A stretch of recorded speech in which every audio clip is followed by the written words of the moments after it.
How to change tempo in FL Studio. So let's listen to this beat that I made and let's see where I can change the tempo. I think I can change the tempo right here. Now this is how I change the tempo.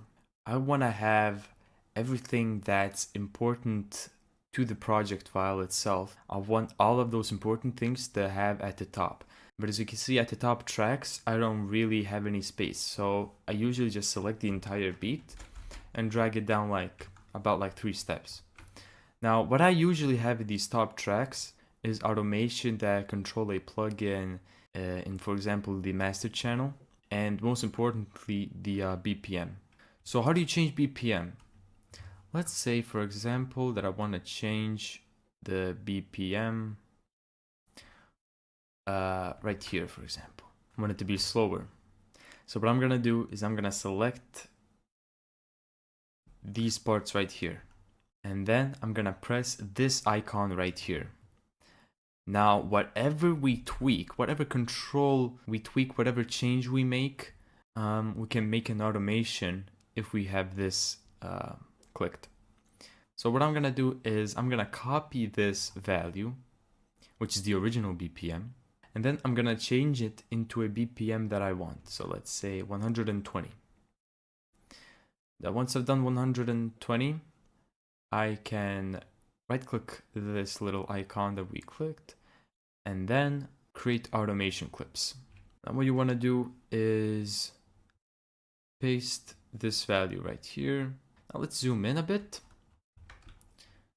like that, and let's copy this value again, copy this value, and then hold this right here. Now let's paste it. Let's copy this value right here, copy, drag it like this, do this, and now let's paste it in each one of these points right here. And there we go, we just changed the tempo. So let's hear this without the beat, just so you can see.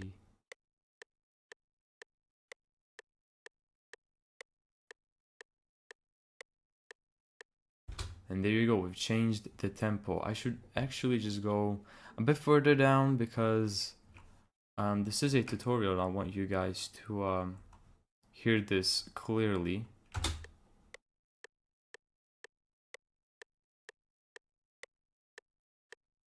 As you can see, as you can hear, the tempo has slowed down.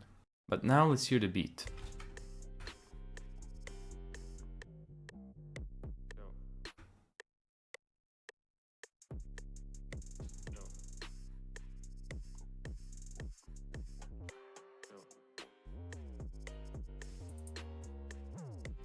Now this for me went really well. But for you, if you have a loop, for example, if you have a audio file like here, for example, that starts here, you have to go into that audio file and make sure that the mode is set to stretch. And there you go.